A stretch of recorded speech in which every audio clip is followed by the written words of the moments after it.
አድማጮቻችን መሰንበቻን ኤፍኤም አዲስ 97.1 ላይ ያደመጣችሁ ነው። በተለያዩ ጉዳዮች ቆይታ እያደረግን እንገኛለን።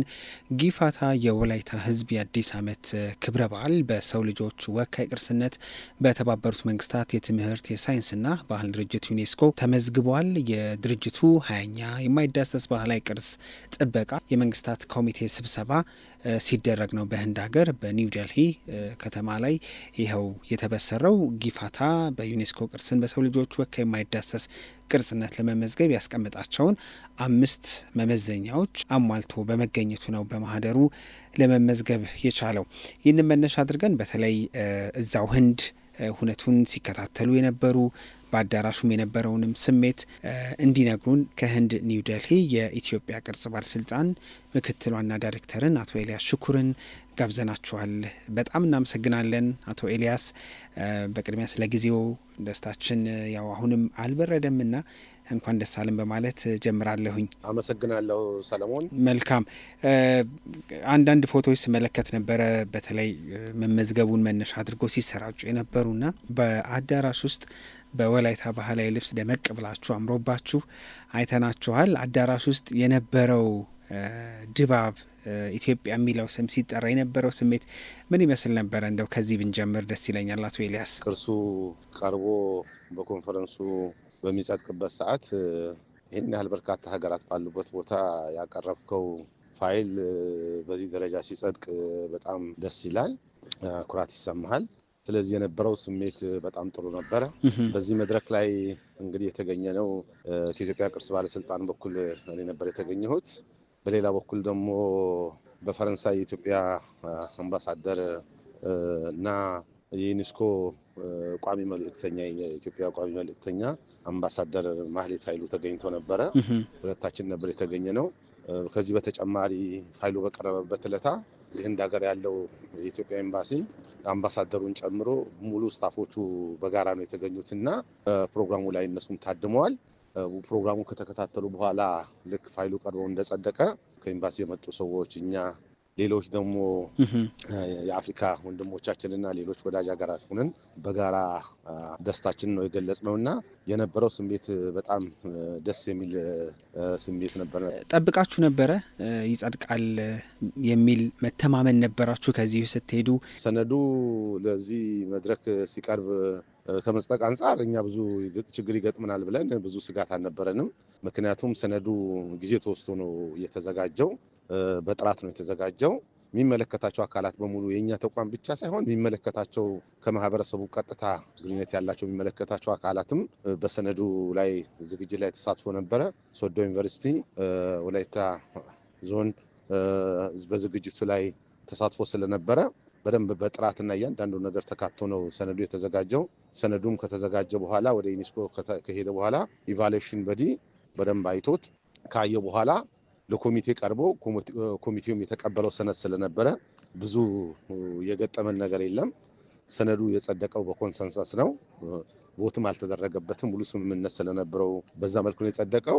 ኢቭን የሆነ ነገር እንኳን ቢነሳ መድረኩ ላይ ቢነሳ እኛ ዲፌንድ ለማድረግ ምንም ችግር አልነበረብንም። ምክንያቱም ሰነዱን በጥራት የሰራነው ነው። በጉዳዩም ላይ በደንብ አንደርስታንዲንጉም ስለነበረን በዛም በዩኔስኮም በኩል ቋሚ መልእክተኛው አምባሳደር ማህሌት ስትከታተለው ስለነበረ እኔም ስለነበርኩ ሁለታችንም በዛ ጉዳይ ላይ የተሟላ እውቀትም ግንዛቤም ስለነበረን ቢነሳ እንኳን በአግባቡ ዲፌንድ ማድረግ እንችላለን የሚል ነገር ስለነበረ ስጋት አልነበረን። ወደዛ መሄደ ነገር የለም፣ ምንም የተነሳ ነገር የለም። በጣም በርካታ የተለያዩ ሀገራት ዜጎች በመሰብሰቢያ ቦታው ወይም አዳራሹ ላይ ነበሩና ምን አሉ? በተለያዩ ሀገራት የተሰጡ ምላሾች፣ የነሱ ስሜት ምን ይመስል ነበረ? ይሄ ሰነድ ከመቅረቡም በፊት እንደሚጸድቅ ይነግሩን ነበረ። ሰነዱን እናንተ ከዚህ ቀደም በተከታታይ ሰነዶች አቅርባችኋል። እናንተ ሰነድ በጥንቃቄና በጥራት ስለምትሰሩ የሚገጥማችሁ ነገር የለም፣ የእናንተ ሰነድ ይጸድቃል፣ ብዙ ስጋት እንደሌለ ይነግሩን ነበረ። ከጸደቀ በኋላ ደግሞ ያው መጥተው እንኳን ደስ ያላችሁ፣ እኛም ደስ ብሎናል የእናንተ ሰነድ በመጽደቁ እንኳን ደስ ያላችሁ። ይሄ ከሰነድ ዝግጅት አንጻር አንዳንድ ልምዶች ከእናንተ ማግኘት አለብን ብሎ አንዳንድ ነገሮች ያነሱልን ነበርና እንዴት ነው የምታዘጋጁት? አጠቃላይ ሂደቱ ምን ይመስላል? ለማን ይሳተፋሉ? እያሉ የተለያዩ ጥያቄዎች ያነሱልን ነበርና እንደው ከእናንተ ብዙ ልምድ ማድረግ አለብን ብሎ ሲያነሱ በተለያየ በሻይ ሰዓት በመሳ ሰዓቶች ላይ እንደዚህ በጋራ ዲስከስ እያደረግን ነበረና ግን ሀገራት በጣም በከፍተኛ ሁኔታ የአፍሪካ ወንድሞቻችን ሌሎች ወዳጅ ሀገሮቻችን ፊድባካቸው በጣም ጥሩ ነበርና ደስታቸው ሲገልጹልን ነበር። የነበረ ሁኔታ ይሄ ነው። መልካም አቶ ኤልያስ፣ እንደው ከቅርብ ጊዜ ወዲህ እንደ ሀገር በቱሪዝም ዘርፍ ላይ በስፋት ነው እየተሰራ የሚገኘው። በቅርብ እንደውም የፌዴሪ ጠቅላይ ሚኒስትር ዶክተር አብይ አህመድ የመደመር መንግስት ዋና ትልቁ ግብ ከቱሪዝም ጋር በተገናኘ ያሉን ቅርሶችን ወደ ቁርስነት መቀየር አለብን በሚል ሲያነሱም ነበረና በዛ አግባብም በጣም ብዙ የቤት ስራዎች እንደሚጠብቁን መስራትም እንደሚገባ አንስተው ነበርና እንደው ከዚህ አንጻር ያሉንን ሀብቶች በደንብ በመድረኩ በማስተዋወቅ ረገድ ምን ነበር የሰራችሁት ነገር? እዚህ ስለ ኢትዮጵያ አጠቃላይ በዚህ ዙሪያ እያደረገችው ያለው አስተዋጽኦ እዚህ ፕሬዘንት ስናደርግ አንዱ የተጠቀመው ይሄ ነው።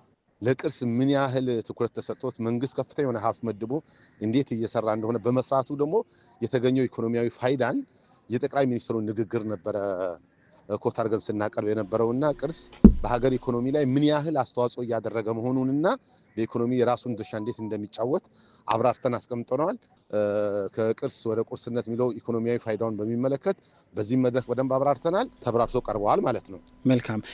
እንደው አቶ ኤልያስ የማይዳሰሱ ቅርሶች ላይ የተመዘገቡልን ሀብቶቻችን ቁጥር ጊፋታን ስንጨምር ከፍ ብሏልና እንደው ከዚህ አንጻር የጊፋታ በማይዳሰስ ቅርስነት መመዝገብ ይዞልን የሚመጣው በረከት እንደምን ያለ ነው? ትልቅ ስኬት አለው።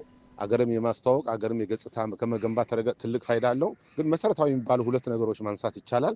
አንዱ ይሄ ቅርስ በተገቢ ሁኔታ በዓለም አቀፍ ደረጃ ተገቢውን ጥበቃ እንዲያገኝ ያስችለዋል። ሁለተኛ ደረጃ ደግሞ ቅርሱ በዩኔስኮ ዌብሳይት ላይ ማንም ገብቶ በቀላሉ አክሰስ ማድረግ ስለሚችል የበለጠ ቅርሱ እየተዋወቀ ይሄዳል። የበለጠ እየተዋወቀ በሄደ ቁጥር ደግሞ ይሄን ቅርስ መነሻ አድርጎ በርካታ ጎብኚዎች፣ በርካታ አካላት ወደዚህ አካባቢ ሊመጡ ይችላሉ። ስለዚህ በዚህ የመጣ ከፍተኛ የሆነ የቱሪስት ፍሰት ይጨምራል። ከፍተኛ የሆነ ኢኮኖሚያዊ ተጠቃሚነትን ለሀገርም ለማህበረሰቡም እያረጋገጠ ስለሚመጣ ቅርስ በዩኔስኮ መመዝገብ ማለት ፋይዳው ከጥበቃም አንጻር አገር ከማስተዋወቁም አንጻር የቱሪስት ፍሰቱ ከመጨመር አንጻር በኢኮኖሚ ላይ ያለው ፋይዳ በጣም ከፍተኛ ነው ማለት ነው። መልካም።